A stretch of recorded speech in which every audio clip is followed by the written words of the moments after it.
My name is Sarah Martinez. I'm 28 years old and I work as a software developer in Austin, Texas. Last month, my parents called me selfish and heartless before literally changing the locks on my childhood bedroom door. Why? Because I refused to give up my room to my 25-year-old sister Jessica and her boyfriend Tyler so they could have a bigger space when they moved back home. But here's the twist they never saw coming. While they were busy redecorating my room for the golden child, I was busy buying the entire house right out from under them. And when I showed up with the deed in my hand, the look on their faces was absolutely priceless. Before we jump back in, tell us where you're tuning in from, and if this story touches you, make sure you're subscribed because tomorrow I've saved something extra special for you. 3 weeks ago, I was sitting in my favorite coffee shop in downtown Austin, debugging code for a mobile app launch. The autumn sun streamed through the floor-to-ceiling windows of Central Grounds, and I had my usual spot by the window where I could watch the morning rush of tech workers grabbing their caffeine fixes. My laptop was surrounded by empty espresso cups, evidence of another late night spent perfecting the user interface for our startup's latest project. At 28, I'd built a pretty solid life for myself here in Texas. My one-bedroom apartment in South Austin might not be fancy, but it's mine. Every piece of furniture, every plant on the windowsill, every book on the shelf represents something I earned through my own hard work. Working as a software developer for a growing tech company, I pull in about $95,000 a year. Not bad for someone who paid her own way through college, working double shifts at a campus diner while studying computer science. I've always been the type to save rather than spend, living below my means while watching my bank account slowly grow. After 6 years in the workforce, I'd managed to sock away nearly $180,000. My friends often teased me about my frugal habits, how I'd rather cook at home than order takeout, how I drove my reliable Honda Civic instead of leasing something flashy. But I had goals, dreams of maybe buying a house someday, starting my own software consulting business, or just having the security of knowing I could weather any storm. That peaceful Tuesday morning was shattered when my phone started buzzing incessantly. I glanced down to see my mom's contact photo flashing on the screen. Linda Martinez, my 52-year-old mother who worked part-time at a dental office in Riverside, California. We talked maybe once a month, usually brief check-ins where she'd ask about my job and I'd ask about her garden. Nothing deep, nothing particularly warm, but cordial enough.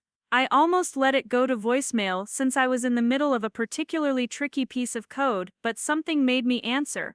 "Sarah, honey, we need to talk," she said, her voice carrying that tone I remembered from childhood. The one that meant she was about to ask me to do something I wouldn't want to do. "It's about Jessica." Of course it was about Jessica. My younger sister, the aspiring influencer who'd been trying to make it big in Los Angeles for the past 3 years. Jessica had always been the star of our family, the one who could do no wrong in our parents' eyes. Where I was quiet and studious, she was outgoing and charming. Where I earned my way through college with scholarships and part-time jobs, she'd gotten a full ride based on her personality and ability to make friends with professors. "What about her?" I asked, already dreading the answer. Mom went on to explain that Jessica's life in LA wasn't working out as planned. The influencer thing wasn't paying the bills. Her part-time retail job barely covered her studio apartment rent, and she'd been struggling financially for months. She wanted to move back home to Riverside, but there was a problem. She wasn't coming alone. Tyler Brooks, her boyfriend of 8 months, would be coming with her, and according to Mom, they needed space. "Your old room is the biggest bedroom in the house," Mom continued, her voice taking on that wheedling tone I knew so well. "It has that beautiful bay window and the built-in desk you always loved. It would be perfect for them." I felt my stomach drop. My childhood bedroom on Maple Street wasn't just a room to me, it was where I'd spent countless hours building my first computer from spare parts Dad brought home from his job at the electronics store. It was where I'd taught myself to code using library books and free online tutorials. The built-in desk under the bay window was where I'd written my college application essays, where I'd stayed up all night working on programming assignments. "Mom, that's my room," I said, trying to keep my voice level. "I know I don't live there anymore, but all my childhood things are still there. My books, my old computer projects, my high school trophies. She sighed dramatically, a sound I'd heard 1,000 times growing up whenever I didn't immediately comply with what was expected of me. Sarah, you're being selfish. You live in Texas now. You have your own apartment. Jessica needs this. She's going through a really hard time and family helps family. The conversation went on for another 20 minutes, with Mom alternating between guilt trips and logical arguments about why giving up my room was the reasonable thing to do. Jessica was struggling. Tyler was a good influence on her. They needed to save money to get back on their feet. I was successful, independent, clearly didn't need the room anymore. Why was I being so difficult about this? By the time I hung up promising to think about it, my coffee had gone cold and my concentration was completely shot. I stared out the window at the bustling Austin Street, watching people hurry past with their own problems and dreams. Part of me wondered if Mom was right. Maybe I was being selfish. After all, I did have my own place now. That bedroom had been empty for 6 years, except for when I visited home for holidays. But something deeper inside me rebelled against the idea. It wasn't really about the room itself. It was about the pattern I'd seen my entire life, where Jessica's wants always trumped my needs, where I was expected to be the understanding one, the accommodating one, the one who made sacrifices for the family peace. Growing up in our 3-bedroom ranch house on Maple Street, the dynamics had been clear from early on. Dad, Robert Martinez, worked long hours managing the electronics department at a big box store. He was a good man, hard-working and honest, but he'd always been a bit overwhelmed by having 2 daughters. He defaulted to whatever Mom decided was best, trusting her judgment about family matters. Mom had her favorites, and it wasn't subtle. Jessica was the social butterfly, the one who brought friends home and filled the house with laughter and energy. I was the bookworm, the one who preferred spending Saturday nights with my computer rather than at school dances. When Jessica wanted to take dance classes, suddenly there was money in the budget. When I asked for a better computer to learn programming, I was told to save up for it myself. When Jessica crashed Dad's car during her senior year, it was treated as an unfortunate accident. When I accidentally broke Mom's vase while vacuuming, I had to pay for the replacement out of my part-time job earnings. The message was always clear: Jessica's happiness mattered more than mine, and I was expected to understand and accept this reality. The bay window bedroom had been my sanctuary in that house. It was the largest of the 2 kids' bedrooms, with built-in shelves and that gorgeous window seat where I could curl up with a book or my laptop. Jessica had the smaller room across the hall, but she'd never complained because she was hardly ever home anyway. She was always out with friends, at sleepovers or participating in school activities. I was the homebody, the one who actually used and appreciated having a nice space to call my own. Now, apparently, that space was needed for Jessica and her boyfriend. I tried to imagine Tyler, whom I'd met exactly once during a brief visit to LA, sleeping in my old bed, using my built-in desk for whatever it is aspiring influencers do all day. The thought made my chest tight with an emotion I couldn't quite name. Preparing and narrating this story took us a lot of time, so if you are enjoying it, subscribe to our channel. It means a lot to us. Now back to the story. It wasn't just anger, though there was plenty of that. It was grief, maybe, for a childhood that had never quite felt like it belonged to me.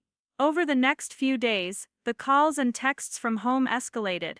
Mom called twice more, each time with new arguments about why I needed to be reasonable about this situation.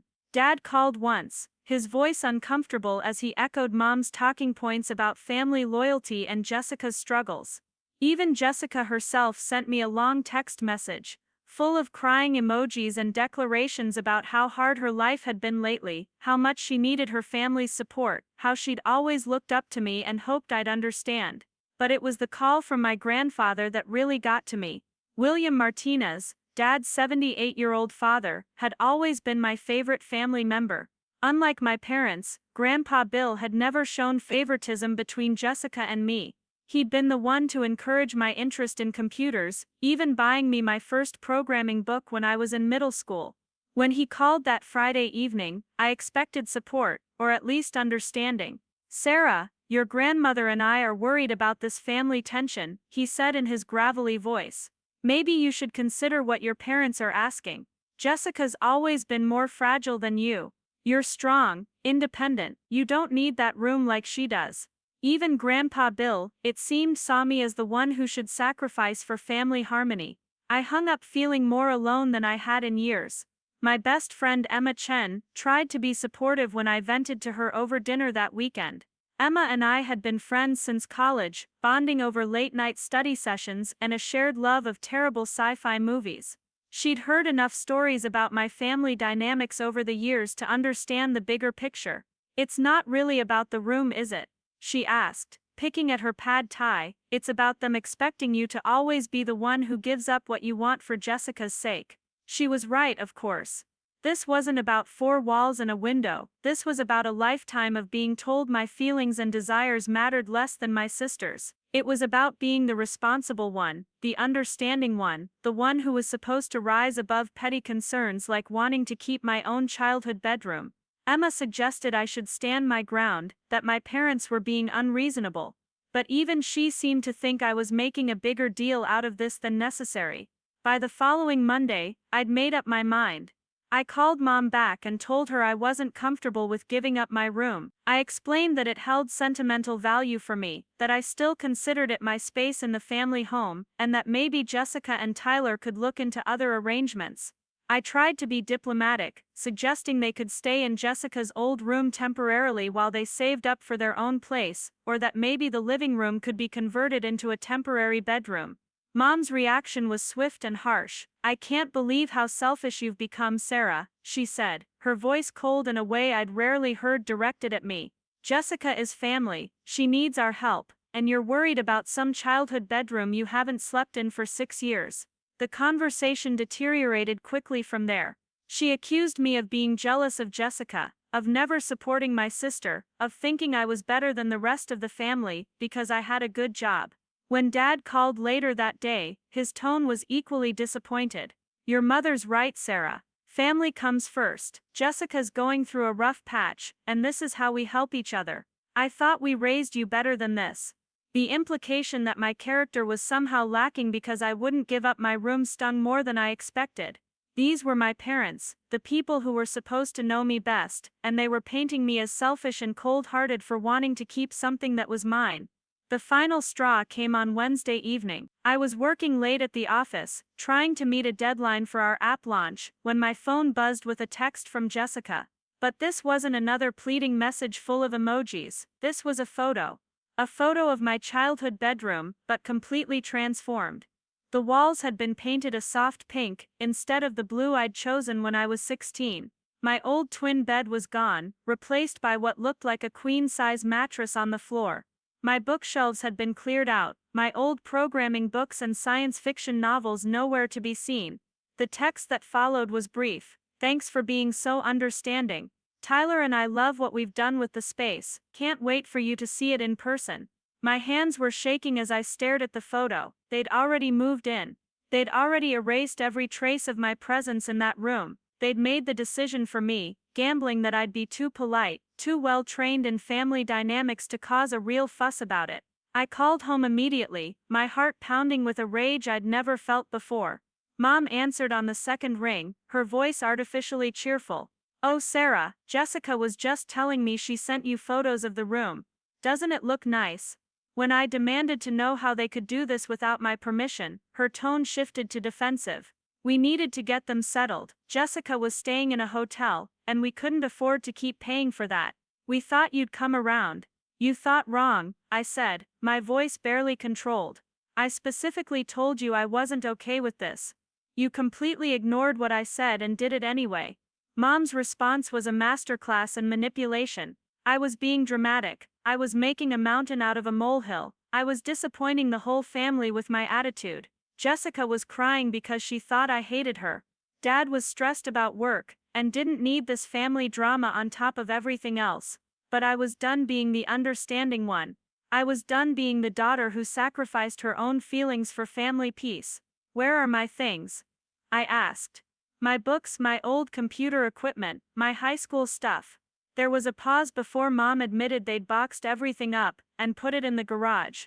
Some of it might have been accidentally thrown away during the cleaning process. My programming books, the ones Grandpa Bill had bought me, the ones that had started my career in tech. Probably in a landfill somewhere. That night, I couldn't sleep. I kept thinking about that photo, about my room transformed into someone else's space without my consent. I thought about all the times growing up when I'd been expected to share, to give up, to be the bigger person. I thought about how my parents had raised me to believe that being a good daughter meant putting everyone else's needs before my own. And I realized something that should have been obvious years ago: this pattern was never going to change unless I changed it. The next morning I did something that would have seemed impossible just a week earlier. I called in sick to work, bought a plane ticket to California, and started researching the housing market in Riverside. If my family thought they could erase me from that house, if they thought my feelings and my history didn't matter, then maybe it was time to show them exactly how much power I actually had. Emma thought I was having some kind of breakdown when I told her my plan. "You're going to do what?" she asked, nearly choking on her coffee. "Sarah, that's insane. You can't just buy your parents' house out of spite." But it wasn't spite, exactly. It was something deeper than that. It was about reclaiming my place in my own family story. It was about refusing to be erased anymore. I'd been saving money for years, living below my means and building up a substantial nest egg. I'd always thought I might use it to buy a house here in Austin eventually, but suddenly I had a much more interesting use for those funds. A quick search of public records showed that my parents' house was worth about $450,000. They still owed roughly $300,000 on their mortgage. I had the down payment. I had the income to qualify for a loan. And most importantly, I had the motivation to follow through on what might have been the most impulsive decision of my carefully planned life. The flight to Ontario Airport gave me 3 hours to think about what I was about to do. Part of me wondered if I was overreacting, if there might be a simpler way to resolve this conflict. But every time I started to second-guess myself, I'd remember that photo of my erased bedroom, remember my mom's dismissive tone when I'd tried to explain how I felt. This wasn't just about a room anymore. This was about respect, about being seen as a full member of the family rather than just the one who was expected to accommodate everyone else's needs. I rented a car at the airport and drove the familiar route to Riverside, past the strip malls and housing developments that had expanded significantly since my childhood.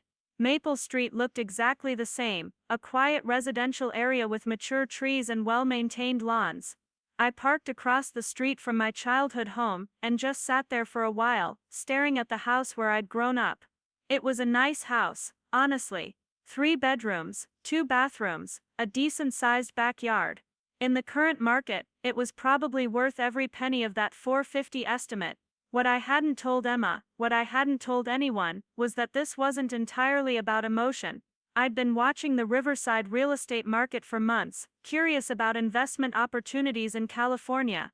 Houses in this neighborhood were appreciating rapidly, and buying this particular house would actually be a solid financial decision regardless of the family drama.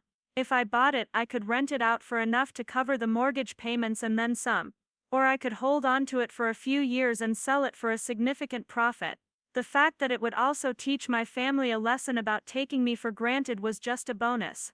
I drove to the nearest Starbucks and spent the afternoon on my laptop, researching mortgage brokers and real estate agents in the area. By evening, I had appointments set up for the next day. I also called Grandpa Bill, the one family member who might understand what I was trying to do. His reaction surprised me. After I explained my plan, there was a long silence on the other end of the phone. Finally he chuckled, a sound I hadn't heard from him in months. "You know, Sarah, your grandmother always said you had more backbone than any of us gave you credit for," he said. "Maybe it's time your parents learned that lesson too." He didn't try to talk me out of it. Instead he gave me the name of a real estate agent he'd worked with years ago, someone who knew the neighborhood well and could move quickly if needed. For the first time since this whole mess started, I felt like someone in my family was actually on my side. The next morning, I woke up in a Hampton Inn about 10 minutes from my childhood neighborhood, feeling more focused than I had in days. I'd slept surprisingly well for someone plotting what most people would consider an act of financial warfare against her own family. My phone showed 3 missed calls from Mom, and 2 from Jessica, but I ignored them. Today was about action, not more family drama disguised as heartfelt conversations. My first appointment was with Michael Thompson, the real estate agent Grandpa Bill had recommended. Michael's office was in a small strip mall that had seen better days, wedged between a nail salon and a tax preparation service. The waiting area smelled like stale coffee and copy paper, with motivational posters about homeownership covering the beige walls. Michael himself was exactly what you'd expect from a small-town real estate agent who'd been working the same neighborhoods for 30 years. Gray hair, comfortable shoes, and the kind of easy confidence that comes from having seen every possible housing situation at least twice. "So you're Bill Martinez's granddaughter," he said, settling behind his desk with a cup of coffee that looked like it could strip paint. "He mentioned you might be interested in some investment property in the area." I'd asked Grandpa to keep the specifics vague, and apparently he'd honored that request. Michael didn't need to know that the property I wanted to buy was my own childhood home, at least not yet. "I'm looking at a house on Maple Street," I said, sliding a printout of the property details across his desk. "It's currently owner-occupied, but I have reason to believe the owners might be motivated to sell." Michael glanced at the address and raised an eyebrow. "These houses rarely came on the market," he explained. It was an established neighborhood with families who tended to stay put for decades. The house I was interested in had been owned by the same family since the early 1990s. "Do you know these people?" he asked. "Because if you're thinking about making an unsolicited offer, you'll need to be prepared for them to say no. Most folks on that street aren't looking to move." I told him I had a personal relationship with the owners and believed they might be open to the right offer. Michael nodded, switching into business mode. He pulled up comparable sales in the neighborhood, recent property tax assessments, and everything else he'd need to put together a competitive offer package. The numbers were even better than I'd hoped. 3 similar houses had sold in the past 6 months, all for between $420,000 and $480,000. My parents' house was on the larger end of that range, with the bonus of having been well maintained over the years. Dad might not have been great at expressing emotions, but he'd always taken pride in keeping the house in good condition. The roof was relatively new, the HVAC system had been updated 5 years ago, and Mom's obsessive gardening had created landscaping that would appeal to most buyers. "If they're willing to sell, I'd recommend starting with an offer around $430,000, Michael said. "That's competitive without being insulting. Cash offer would be even better, of course, but most people need financing." I told him I could put down a substantial amount, probably 40 or 50%, and needed to move quickly. My pre-approval letter from my bank in Austin was already in process, thanks to some frantic phone calls the night before. Michael seemed impressed by my financial preparation, but I could see the curiosity in his eyes. Most 28-year-olds didn't walk into real estate offices ready to drop $200,000 in cash on a house they'd never seen the inside of. I deflected his subtle questions about my business and timeline, keeping the focus on the practical aspects of making an offer. He scheduled a time for him to drive by the property that afternoon and put together preliminary paperwork. My second appointment was with Janet Ellis, a mortgage broker who worked out of a sleek office in one of Riverside's newer business parks. Janet was everything Michael wasn't, polished and efficient, with a computer setup that looked like mission control at NASA. She specialized in working with tech industry clients, and came highly recommended by several Austin colleagues who'd bought properties in California. Software development, Austin-based income, looking to purchase investment property in Riverside, she said, typing rapidly as she spoke. "Your debt-to-income ratio is excellent, credit score is strong, and with that level of down payment, this should be very straightforward." Janet explained that she could have preliminary approval within 24 hours, and full approval within a week, assuming all my documentation checked out. The process was surprisingly simple. Bank statements, tax returns, employment verification, and a few other forms that I could submit electronically. Janet's confidence was infectious, and by the time I left her office, buying the house felt less like an impulsive revenge plot and more like a legitimate business transaction, which I realized it actually was. Regardless of my personal motivations, this was a sound financial decision that would diversify my investment portfolio and give me exposure to the California real estate market. That afternoon, I found myself parked across the street from my childhood home again, this time waiting for Michael to arrive for his property assessment. The house looked peaceful in the autumn sunlight, with Mom's rose bushes still blooming along the front walkway. It was hard to believe that just a few days ago, I'd considered this place a sanctuary, the one spot on earth where I'd always be welcome. Now it felt like enemy territory, a place where my own family had decided my feelings didn't matter. Michael pulled up in a white sedan with his real estate company's logo on the door. I watched him walk around the property, taking notes on a small tablet, and occasionally stopping to examine details like the condition of the gutters or the state of the driveway. He spent about 20 minutes outside, taking photos and measurements, before walking back to where I was waiting. "It's a nice property," he said, "well maintained, good bones, excellent location. The landscaping alone probably adds 10,000 to the value. I'd feel confident presenting an offer in the 430 range, maybe even 440 if you want to be aggressive." The professional validation felt good. This wasn't just an emotional decision anymore, this was a smart investment that happened to solve a personal problem. While Michael finished his assessment, I drove through the neighborhood I'd grown up in, seeing it with new eyes. The elementary school where I'd learned to love reading was now surrounded by luxury apartments. The park where Dad had taught me to ride a bike had been expanded and updated with new playground equipment.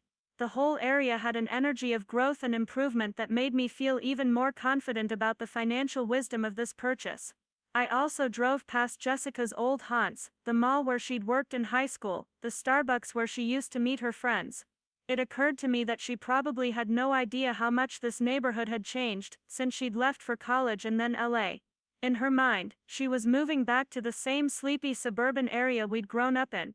She had no clue that she was now living in what had become one of the more desirable residential areas in Riverside County. That evening, I had dinner with Grandpa Bill at his favorite Mexican restaurant, a family-owned place that had been serving the same recipes for 40 years. He looked older than I remembered, more fragile, but his eyes still held the sharp intelligence that had always made him my favorite adult to talk to. We'd barely ordered our food before he cut straight to the heart of what I was planning. "You're really going to buy that house, aren't you?" he asked, stirring sugar into his coffee with hands that shook slightly. I told him about my meetings with Michael and Janet, about the financial projections that made this look like a smart investment regardless of the family situation. He listened without interrupting, occasionally nodding or asking a clarifying question about interest rates or market trends. "Your grandmother would have loved this," he said finally. "She always said your parents spoiled Jessica and underestimated you. She used to worry that you'd let them walk all over you your whole life." I'd never heard him talk about Grandma Martinez this way before. She died when I was in college, and most of my memories of her involved holiday dinners and birthday cards with $20 bills inside.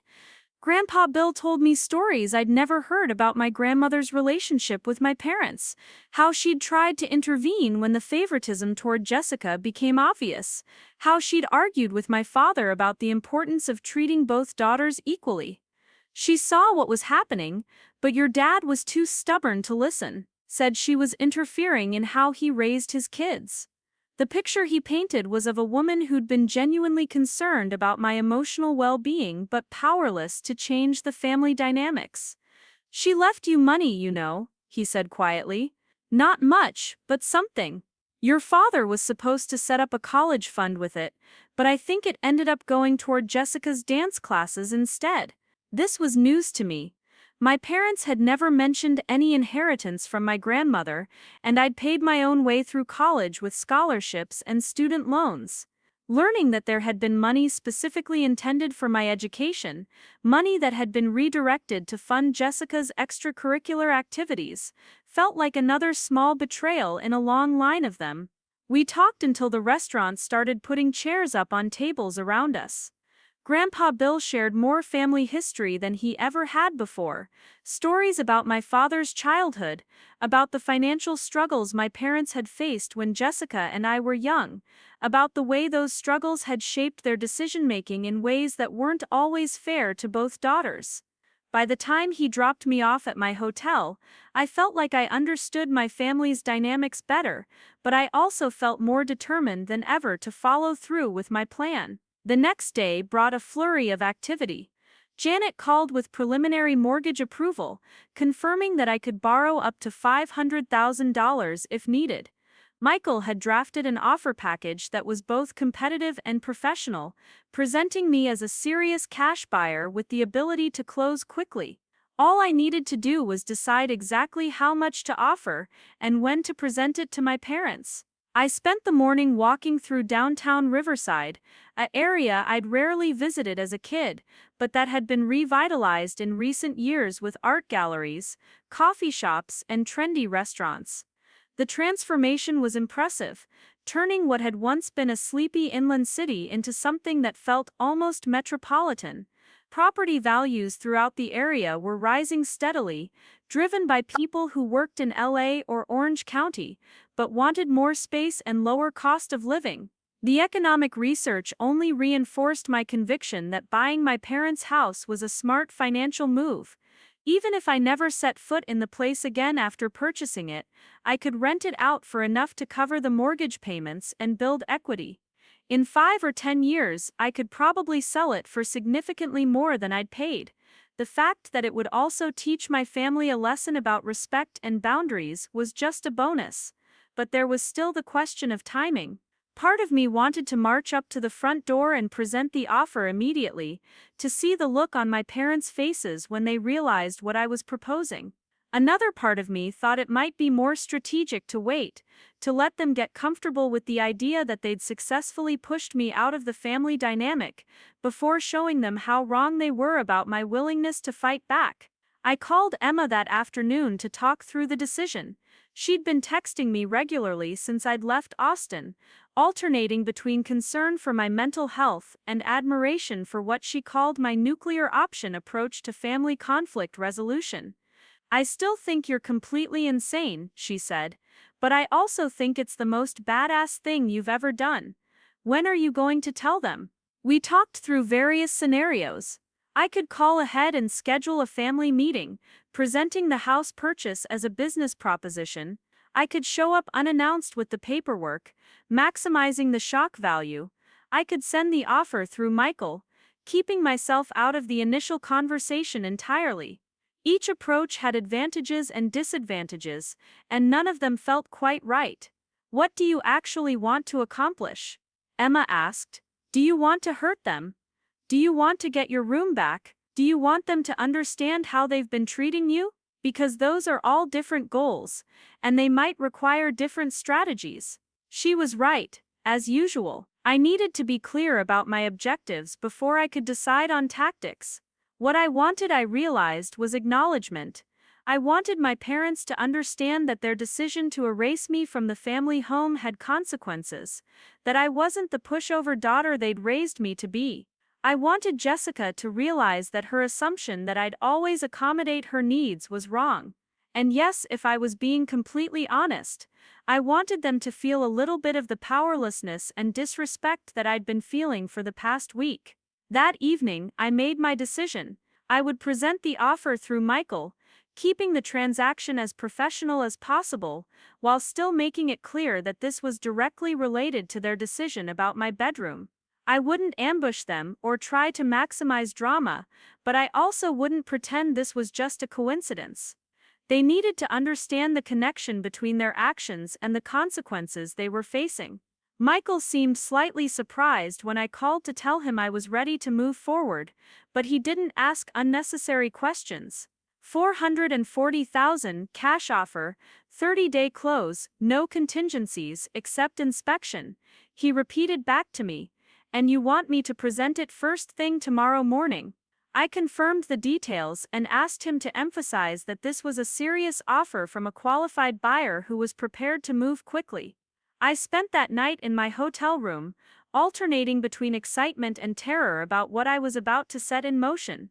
There would be no taking this back once Michael knocked on my parents' door. Even if they rejected the offer, even if nothing came of it, the mere act of making it would fundamentally change my relationship with my family. I was crossing a line that I'd never even imagined existed, moving from the role of accommodating daughter to something else entirely. But as I lay there in the dark, Listening to the unfamiliar sounds of a hotel air conditioning unit, I felt more at peace than I had in weeks. For the first time in my adult life, I was taking action instead of just accepting whatever my family decided was best for everyone. I was fighting back, using the tools I'd built through years of hard work and careful financial planning. Whether this ultimately brought my family together or drove us permanently apart, at least I'd know I'd stood up for myself. The next morning dawned clear and bright, perfect California weather that made everything feel possible. I had breakfast at a diner near the hotel, reading news on my phone and trying to act like this was just another normal day instead of the day I was about to make an offer on my childhood home. Michael was scheduled to present the paperwork at 10 o'clock, which gave me just enough time to drive by the house one more time before everything changed. Maple Street looked exactly the same as it had every other day this week, quiet and residential, with the morning sun filtering through the mature trees that had been planted when the neighborhood was first developed. I could see Jessica's car in the driveway, a leased BMW that she probably couldn't afford on her sporadic influencer income. Tyler's truck was there too, a lifted pickup that looked out of place among the sedans and SUVs that most families in this neighborhood drove. At exactly 10 o'clock, I watched Michael pull up to the house and walk up the front path carrying a manila folder. He knocked on the door with the confidence of someone who'd done this thousands of times before, someone for whom presenting real estate offers was just another Tuesday morning task. I saw the door open, saw him shake hands with someone I couldn't quite see from my position across the street, saw him disappear inside the house where I'd grown up. My phone was in my hand, ready to receive his call with my parents' initial reaction. This was it, the moment when my family would learn that their quiet, accommodating daughter had just made them an offer they'd never seen coming. Whatever happened next, nothing would ever be the same between us again. 20 minutes later, my phone rang. Well, that was interesting, Michael said when he called me from his car outside my parents' house. His voice carried a mix of professional curiosity and barely concealed amusement. I've never had a family meeting quite like that one. I gripped my phone tighter, my heart hammering as I waited for him to explain what had just happened inside the house, where I'd eaten breakfast cereal and done homework for 18 years. Your father answered the door, Michael continued. Nice guy, seemed confused about why a real estate agent was on his doorstep. When I explained that I had a cash offer for his property, he looked like I'd told him his house was on fire. Apparently, Dad had called Mom and Jessica to the living room, where Michael had presented the offer with his usual professional demeanor. $440,000, cash 30-day close, minimal contingencies. The blonde woman, I'm guessing that's your sister. She kept asking who was making the offer, Michael said. When I told them it was a private individual who preferred to remain anonymous for now, things got heated pretty quickly. Mom had demanded to know if this was some kind of scam, if someone was trying to force them out of their home. Dad had wanted to know how anyone even knew the house might be for sale, since they'd never listed it or expressed any interest in moving. Michael had handled their questions professionally, explaining that sometimes buyers approached owners directly when they were interested in specific properties or neighborhoods. He'd emphasized that this was a serious offer from a qualified buyer, not some kind of real estate speculation or scam. The offer letter included proof of funds and a pre-approval letter from Janet's mortgage company, demonstrating that whoever was behind this had the financial capability to follow through. They asked for time to think about it, Michael said. Which is normal, but there was definitely some tension in that room that had nothing to do with real estate. The younger woman seemed particularly upset, kept talking about how this was their family home, and asking why anyone would want to buy it. I could picture Jessica's face, probably that mixture of confusion and indignation she got whenever something didn't go according to her expectations. After Michael hung up, I sat in my rental car across from the house, watching the windows for signs of the chaos I imagined was unfolding inside. The curtains in the living room were drawn, but I could see shadows moving back and forth, gesturing animatedly. Whatever conversation was happening in there, it wasn't calm or measured. I felt a strange combination of satisfaction and nervousness, like I'd just lit a very long fuse and was waiting to see what would explode. My phone started buzzing almost immediately. Mom's name appeared on the screen, and I let it go to voicemail. Then Dad called, followed by Jessica, followed by Mom again. I ignored them all, driving back to my hotel while my phone continued its frantic buzzing. Whatever they wanted to say to me, they could say it when I was ready to hear it, not when they were in panic mode trying to figure out what was happening to their comfortable assumptions about family dynamics. The voicemails, when I finally listened to them an hour later, were exactly what I'd expected. Mom sounded bewildered and slightly accusatory, demanding to know if I knew anything about this mysterious offer. Dad was more direct, asking me to call him back immediately because there was a family situation that needed to be discussed. Jessica's message was the most revealing, a rambling monologue about how someone was obviously trying to take advantage of their family, and how I needed to help them figure out who was behind this scheme.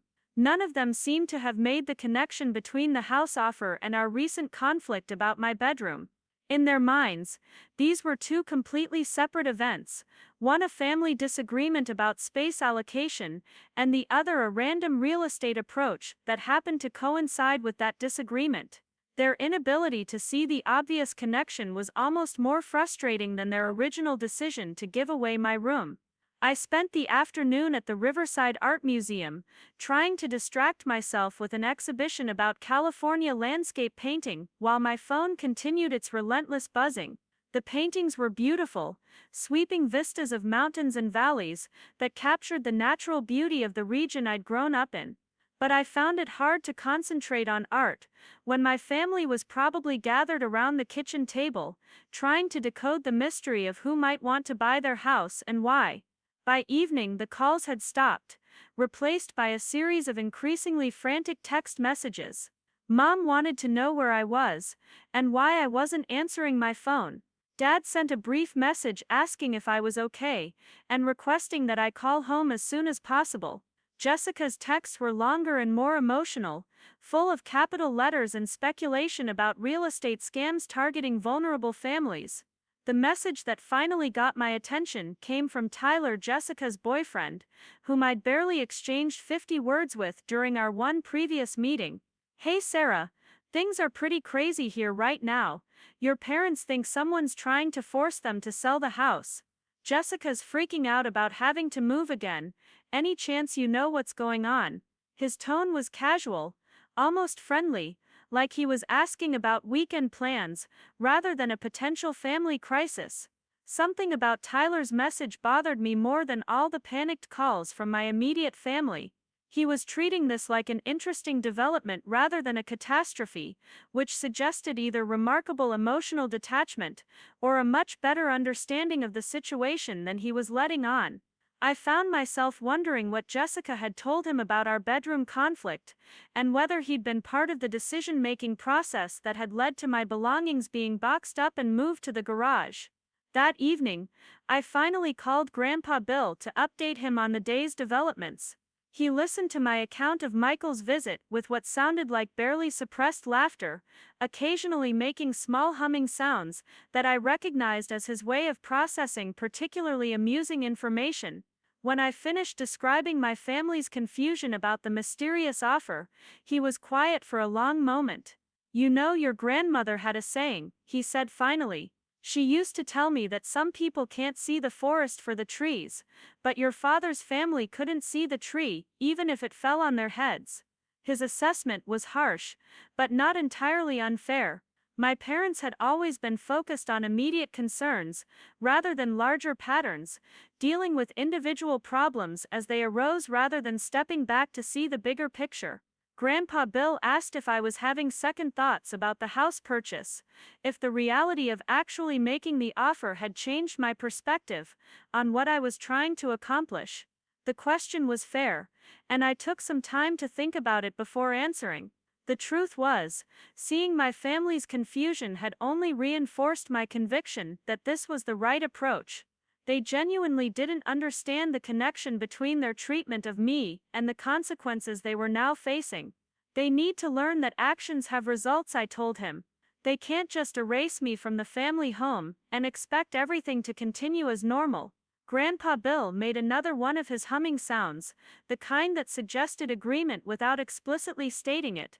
We talked for another hour about real estate markets and family dynamics, two topics that had become unexpectedly intertwined in my life. The next morning brought a new development. Michael called to tell me that my parents wanted to meet with the buyer before making any decision about the offer. This wasn't unusual in residential real estate, he explained, especially when the approach had been unsolicited. Sellers often wanted to get a sense of who they'd be dealing with, particularly if the buyer was planning to remain in the neighborhood. They're specifically asking about the buyer's intentions for the property, Michael said. Whether it's going to be owner-occupied, rental, or investment. The father seemed particularly concerned about maintaining the character of the neighborhood. I found this concern touching and slightly ironic, considering that they just converted my childhood bedroom into a love nest for my sister and her boyfriend, without asking anyone's opinion about maintaining family character. Michael suggested that we arrange a meeting for the following day, giving me time to prepare for what would essentially be a sales presentation about why I deserve to own my own childhood home. The absurdity of the situation wasn't lost on me, but I agreed to the meeting. If nothing else, it would give me an opportunity to see my parents' faces when they realized who their mysterious buyer actually was. I spent that afternoon shopping for appropriate clothes, settling on a navy blue blazer and slacks that struck the right balance between professional and approachable.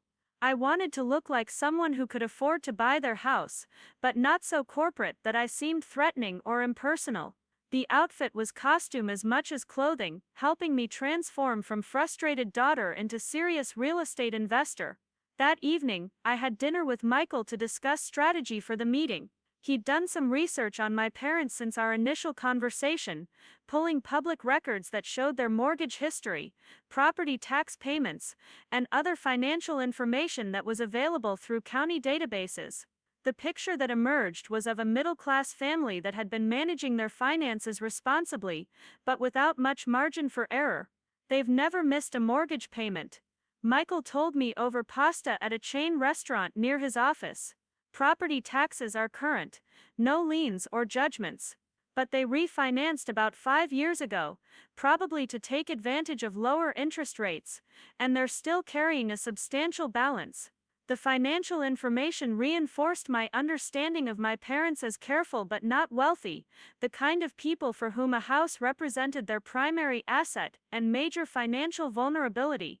Michael also mentioned that he'd noticed some tension between the family members during his initial visit, particularly around the question of whether they should even consider selling.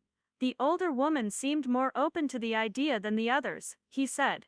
The father was skeptical, and the younger woman was openly hostile to the whole concept. This aligned with what I knew about my family's decision-making patterns, with Mom often being the one to consider new possibilities, while Dad and Jessica preferred the status quo. We discussed how to present me as a buyer, in a way that would be most appealing to my parents' concerns. Michael suggested emphasizing my local connections to the area, my plans to maintain the property's character, and my financial stability as someone who wouldn't default on the purchase. We also talked about how to handle the inevitable moment when they realized who I was, though neither of us was quite sure how that revelation would play out. I've been doing this for 30 years, Michael said, and I've never had a situation quite like this one. Usually when family members buy each other's houses, everyone knows what's happening from the beginning. He seemed genuinely curious about how my parents would react, approaching the whole situation with the detached interest of someone watching an interesting social experiment unfold.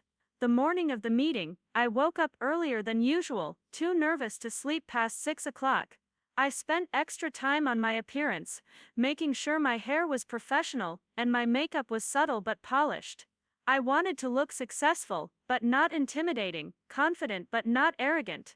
The balance was delicate, and I changed my earrings twice before settling on small silver studs that seemed appropriately understated.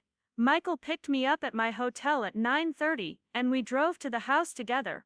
He spent the short trip coaching me on real estate terminology and negotiation strategies, though we both knew that this meeting would be unlike any normal buyer-seller interaction.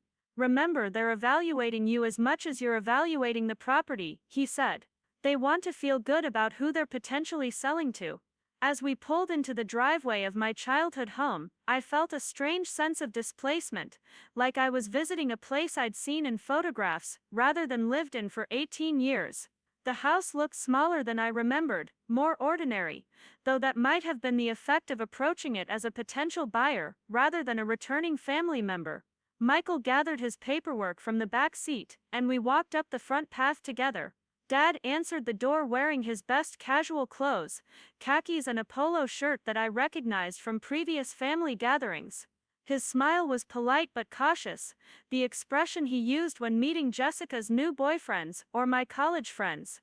"You must be the buyer," he said, extending his hand to me before his brain fully processed what his eyes were seeing. The moment of recognition was everything I'd hoped it would be. Dad's face went through a series of expressions in rapid succession: confusion, surprise, realization, and finally something that looked like panic. His mouth opened and closed without any sound coming out, and he actually took a step backward, as if my presence on his doorstep was physically threatening. "Hello, Dad," I said, my voice steady despite the adrenaline coursing through my system. "I believe you wanted to meet the buyer." Behind him I could hear Mom calling from the kitchen, asking who was at the door. Dad seemed incapable of answering, still staring at me like I was a ghost or hallucination, rather than his eldest daughter holding a real estate offer. Michael stepped into the silence with professional smoothness. "Mr. Martinez, I believe you know my client, Sarah Martinez. She's the buyer I've been representing." Dad's face flushed red, and he finally found his voice, though it came out as more of a croak than normal speech. "Sarah, you're trying to buy our house." The question sounded almost accusatory, as if I'd committed some kind of breach of family etiquette by making a legitimate offer on property they owned. Mom appeared behind him, drying her hands on a kitchen towel, her own face cycling through the same sequence of emotions Dad had just experienced. "What's going on?" Jessica's voice carried from somewhere inside the house, followed by the sound of footsteps approaching the front door. "Who is it?" When she appeared next to Mom, wearing pajama pants and an oversized t-shirt despite it being nearly 10 o'clock, her reaction was even more dramatic than our parents'. "What the hell are you doing here?" she demanded, her voice loud enough that I worried about the neighbors hearing. "And why is there a real estate agent with you?" Tyler appeared behind her, looking more curious than upset, his eyes moving between my face and Michael's professional attire, as he tried to piece together what was happening. Mom found her voice first. "Sarah, I don't understand, are you really trying to buy our house? Is this some kind of joke?" Her tone carried the same bewilderment she'd shown when I was a teenager, and had done something she considered completely out of character, like getting a detention, or coming home past curfew. "It's not a joke," I said, surprised by how calm I sounded. "It's a legitimate offer. $440,000, cash, 30-day close. Michael has all the paperwork if you'd like to review it." I gestured toward the folder in Michael's hands, which contained proof of funds, pre-approval letters, and all the other documents that demonstrated this was a serious business proposition, rather than an emotional outburst. Dad stepped aside reluctantly, and we all moved into the living room where I'd watched Saturday morning cartoons and done homework for most of my childhood. The furniture was the same, though Mom had rearranged it slightly and added some new throw pillows that coordinated with Jessica's preferred color scheme. My senior portrait still hung on the wall next to Jessica's, though I noticed that Jessica's graduation photo was displayed more prominently on the mantel. "I don't understand why you're doing this," Mom said, settling into her favorite armchair, while the rest of us remained standing. "This is our home. Your home. Why would you want to buy it from us?" Her voice carried genuine confusion, as if the connection between their recent treatment of me and my current offer was completely invisible to her. Jessica wasn't confused, just angry. "This is about the bedroom, isn't it?" she said, her voice rising with each word. "You're trying to force us out because you're mad about me moving into your old room. Finally, someone in my family had made the obvious connection. I felt a moment of satisfaction that at least one of them understood the cause and effect relationship at work here. Partly, I admitted. But it's also a good investment opportunity. Houses in this neighborhood are appreciating rapidly, and I have the capital to make a competitive offer. I kept my tone business-like, as if we were discussing stock purchases, rather than family real estate. Michael nodded approvingly at my focus on the financial aspects of the transaction. Tyler spoke up for the first time since we'd entered the house. So you're serious about this? You actually want to buy the house? When I confirmed that yes, I was completely serious, he whistled softly and shook his head. That's cold, Sarah. That's really cold. His assessment stung, partly because there was truth in it, and partly because I hadn't expected judgment from someone who barely knew me. Dad finally found his voice again. Sarah, this is insane. You can't just buy our house because you're upset about a bedroom. Families work things out, they don't resort to real estate warfare. His characterization of my offer as warfare was interesting, implying that he saw my business proposition as an attack, rather than a legitimate transaction between consenting adults. Tried to work things out, I replied, my careful composure starting to crack slightly. I told you I wasn't comfortable with giving up my room. You ignored what I said, and did it anyway. You boxed up my belongings and put them in the garage, like I was some kind of tenant you were evicting. The hurt in my voice was audible now, and I saw Mom flinch at the comparison to a landlord-tenant relationship. Michael cleared his throat diplomatically. Perhaps we should focus on the business aspects of this proposal, he suggested.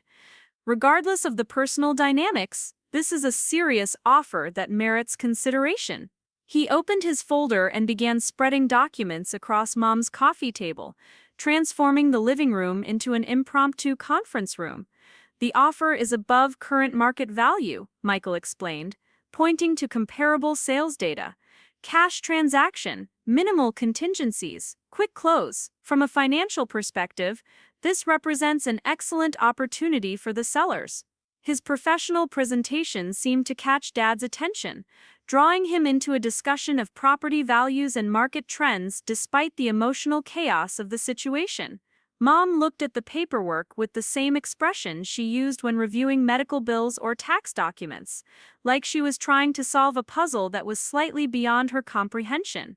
But where would we go? She asked.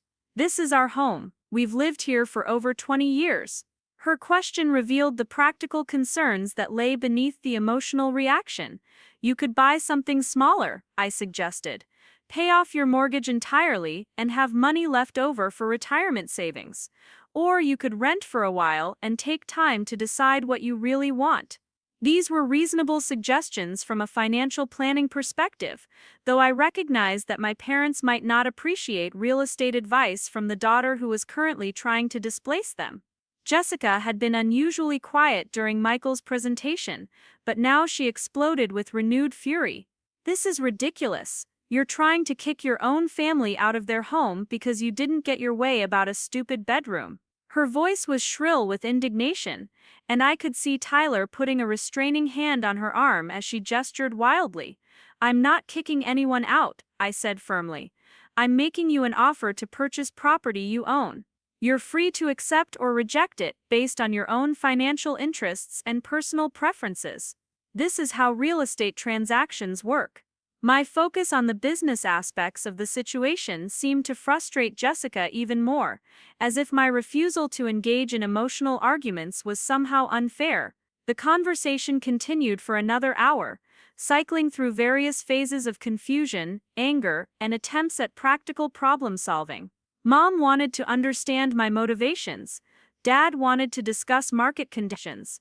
Jessica wanted to express her outrage, and Tyler seemed to be observing the whole situation with detached fascination. Michael occasionally interjected with professional observations, keeping the discussion grounded in real estate reality rather than pure family drama. By the end of the meeting, no decisions had been made, but the stakes were clear. I was offering them a legitimate opportunity to sell their house for more money than they could probably get on the open market. They could accept the offer and use the proceeds to find a living situation that worked better for their current needs, or they could reject it and continue with their original plan of Jessica and Tyler occupying my former bedroom.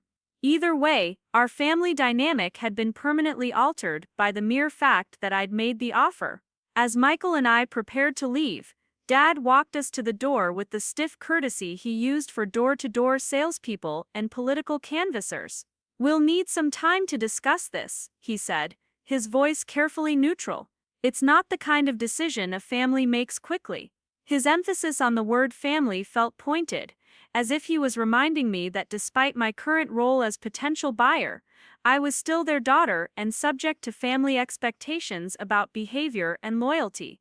"Of course," I replied, matching his formal tone. "Michael can answer any questions you might have about the technical aspects of the offer. Take all the time you need." As we walked back to Michael's car, I could feel my family watching from the front window, probably already beginning the intense discussions that would determine whether I ended up owning my childhood home. "Well," Michael said as we drove away, "that was definitely the most interesting buyer-seller meeting I've ever facilitated." He seemed almost proud to have been part of such an unusual transaction, like a professional athlete who'd finally encountered a play that challenged his skills in a new way. "What do you think they'll decide?"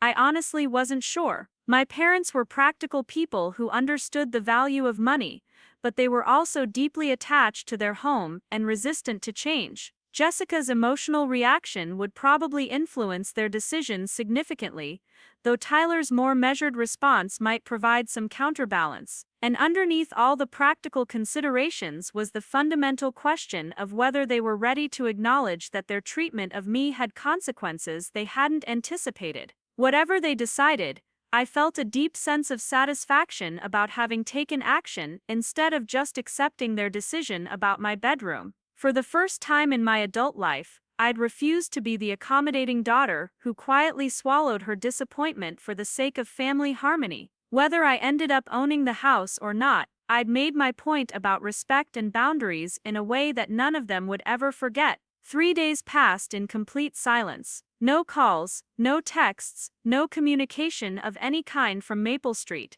I spent those days exploring Riverside, revisiting places from my childhood that had changed dramatically over the years. The mall where Jessica and I had spent Saturday afternoons was now an outdoor shopping center filled with trendy restaurants and boutique stores. The movie theater where Dad had taken us for summer blockbusters had been converted into a microbrewery. Even the public library where I'd discovered my love of programming books had been expanded and modernized, with a computer lab that would have seemed like science fiction when I was learning to code on ancient donated machines. Michael called me twice during those 3 days to check in, but he had no updates from my parents. This wasn't unusual, he assured me. Major life decisions often took time, especially when families were involved. He'd had sellers take weeks to respond to offers, even cash offers above asking price. Still, the silence felt ominous, like the quiet before a particularly violent thunderstorm. I used the time to explore my backup plans. If my parents rejected the offer, I'd already identified 3 other properties in the neighborhood that might come on the market within the next 6 months. The investment potential was solid regardless of which house I ultimately purchased. I also researched property management companies in case I decided to rent out whatever house I bought, turning this whole venture into a purely financial decision rather than an emotional one. Emma called me every evening from Austin, alternating between concern for my mental state and fascination with what she called the most elaborate family intervention in history. She'd been following real estate prices in Riverside online, confirming my assessment that this was actually a smart investment regardless of the family drama. "You realize you're either going to own your childhood bedroom or completely destroy your relationship with your parents," she pointed out during one of our conversations. "Possibly both." The call came on Thursday evening while I was having dinner at a sushi restaurant downtown. Michael's name appeared on my phone screen, and I stepped outside to take the call in the parking lot, my heart hammering against my ribs. "They've accepted the offer," he said, without preamble. "Full price, 30-day close, all conditions as written. We can start the paperwork tomorrow morning." I stood there in the California twilight, holding my phone and trying to process what had just happened. My parents had agreed to sell me their house. The place where I'd learned to walk and talk and tie my shoes would legally belong to me within a month. I felt a strange combination of triumph and vertigo, like I'd just won a contest I wasn't sure I should have entered. Did they say anything else? I asked Michael. Any conditions or requirements beyond what's in the contract? He told me that the conversation had been brief and businesslike. Mom had called him that afternoon, stated that they were accepting the offer, and asked about next steps. No emotional appeals, no requests for special considerations, no attempts to negotiate personal terms alongside the business transaction. Your father wants to handle the inspection himself, Michael added. Apparently he's been maintaining detailed records of all the home improvements and repairs over the years. He said he'd rather walk you through everything personally than have a stranger poking around the house. This sounded like Dad, who'd always been meticulous about documentation and proud of his handyman skills. The inspection was scheduled for the following Monday, giving my parents the weekend to process their decision and begin whatever conversations they needed to have about their next steps. I spent that weekend in a state of surreal anticipation, alternately excited and terrified about what I'd set in motion. I was going to own my childhood home, but I was also potentially destroying my relationship with my family in the process. Grandpa Bill called me Sunday evening, his voice carrying an emotion I couldn't quite identify. Your father told me about the house, he said. I'm proud of you, Sarah. It took guts to do what you did. He paused, and I could hear him breathing carefully, the way he did when he was trying to find the right words. Your grandmother would have been proud too. She always said you had more backbone than anyone gave you credit for. He told me that my parents had called him Friday night, asking for advice about whether accepting my offer was the right decision. Grandpa Bill had listened to their concerns about family harmony and financial security, then told them something that surprised me. I told them that maybe it was time they learned that actions have consequences, he said. You spent your whole childhood being the one who had to accommodate everyone else. Maybe now they'll understand what it feels like to have someone else making decisions that affect their lives. The inspection on Monday was one of the most awkward experiences of my adult life. Dad met me at the front door wearing his work clothes, carrying a thick folder of maintenance records and receipts that documented every repair and improvement he'd made over the past 2 decades. His greeting was polite but stiff, like he was welcoming a stranger rather than his eldest daughter. The furnace was replaced in 2019, he said, leading me down to the basement. Energy-efficient model, still under warranty. I've got all the documentation right here. He walked me through every system in the house with methodical precision, pointing out upgrades and improvements with the pride of a craftsman showing off his work. But there was no warmth in his presentation, no acknowledgement of the shared memories attached to these spaces. Mom appeared briefly to offer coffee, her manner politely distant. She'd always been a gracious hostess, and apparently that instinct extended even to situations where her daughter was buying her house out from under her. Jessica and Tyler were nowhere to be seen, though I could hear music playing from behind the closed door of my former bedroom. The inspection revealed what I'd expected, a well-maintained house that had been updated thoughtfully over the years. Dad had always been handy with tools, and his attention to detail showed in everything from the carefully caulked bathroom tiles to the perfectly painted trim around the windows. Whatever else was happening between us emotionally, I was getting a good house for my money. Any questions? Dad asked when we'd completed the tour, his folder of documentation tucked under his arm like a shield.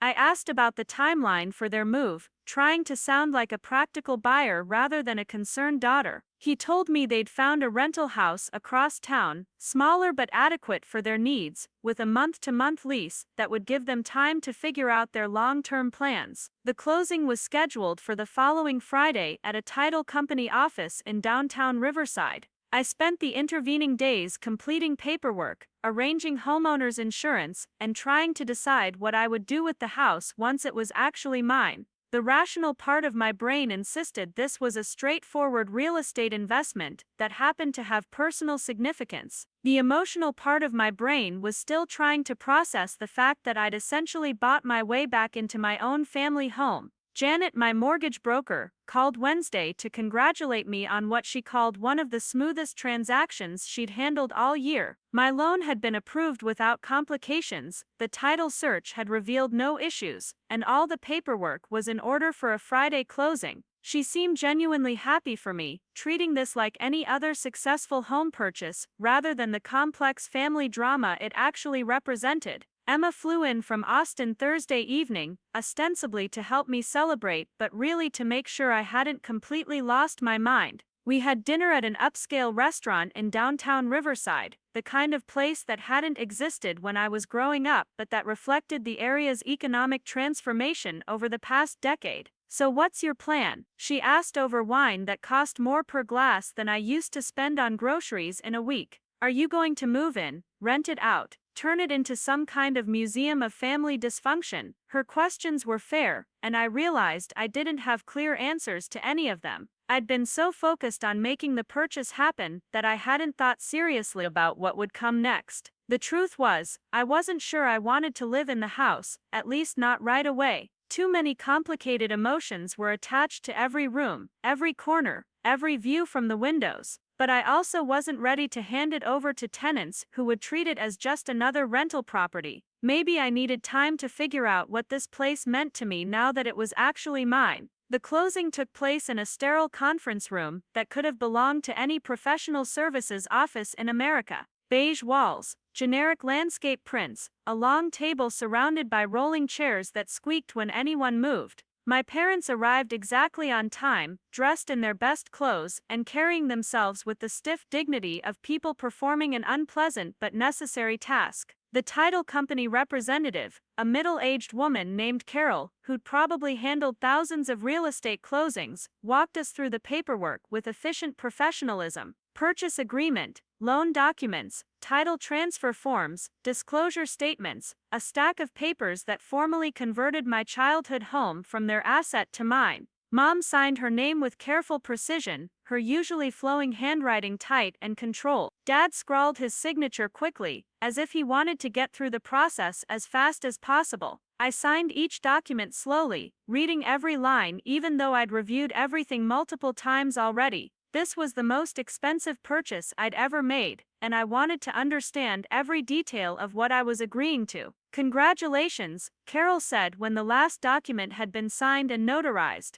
"You're now the official owner of 1247 Maple Street." She handed me a folder containing copies of all the paperwork, including the deed that legally transferred ownership from Robert and Linda Martinez to Sarah Martinez. The symbolism wasn't lost on any of us. Dad shook my hand formally, like he was congratulating a business associate rather than his daughter. "Take good care of the place," he said, his voice carefully neutral. Mom hugged me briefly, her embrace feeling more like a social obligation than a genuine expression of affection. Neither of them offered any words about our relationship or what this transaction meant for our family dynamics going forward. I drove directly from the closing to Maple Street, parking in the driveway of what was now my house. The keys felt strange in my hand, familiar yet foreign, like artifacts from someone else's life. I unlocked the front door and stepped into the living room, where I'd watched Saturday morning cartoons and done homework for most of my childhood. The house was empty, not just empty of people, but completely vacant. Every piece of furniture, every photograph, every knickknack that had made this place feel like home had been removed.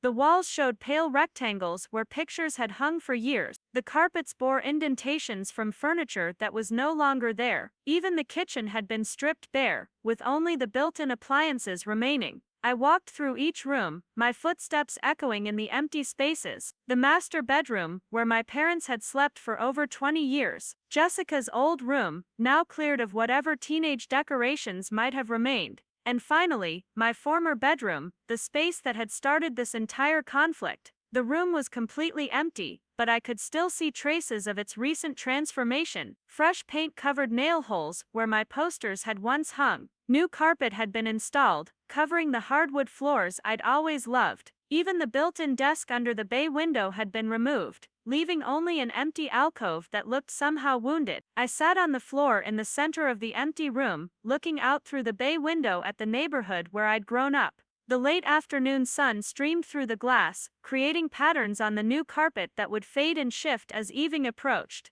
This was my room now, in my house, bought with my own money and officially documented in my name. But it felt less like a victory than like a loss, as if I'd won the battle but destroyed something precious in the process. My phone buzzed with a text message from Jessica. "I hope you're happy," it read. "You got what you wanted. The room is yours again." There was no anger in the message, no accusations or demands, just a simple statement that somehow hurt more than all her previous dramatics combined. Over the next few weeks, I began the process of turning the empty house into something livable. I hired a cleaning service to deep clean every surface, installed a security system, and began the slow process of furnishing the place. I kept some rooms empty, not yet ready to make decisions about how to use the space, but I gradually created a comfortable living area, a home office, and a bedroom that felt like mine rather than a recreation of my teenage years. Grandpa Bill visited on a Saturday afternoon, walking through the house with the careful attention of someone seeing a familiar place transformed. He'd been coming to this house for family dinners and holidays for over 20 years, and now it belonged to his granddaughter rather than his son. "It feels different," he said, running his hand along the kitchen counter. "Quieter, maybe. More peaceful." He told me that my parents were adjusting to their rental house, though not without difficulty. Mom missed her garden and the familiar rhythms of the neighborhood she'd known for decades. Dad was struggling with the transition from homeowner to renter, from someone who could fix whatever needed fixing to someone who had to call a landlord for permission to hang pictures on the walls. Jessica and Tyler had moved in with Tyler's parents temporarily, a living situation that was apparently causing stress for everyone involved. Tyler's family lived in a smaller house with less privacy, and the arrangement was supposed to be short-term while they figured out their next steps. "She's talking about moving back to Los Angeles," Grandpa Bill said. "Says there's nothing for her in Riverside anymore." I felt a pang of something that might have been guilt at this news, but I pushed it aside. Jessica's housing situation wasn't my responsibility, and her decision to leave Riverside wouldn't be my fault. She was an adult who'd made choices that hadn't worked out as planned.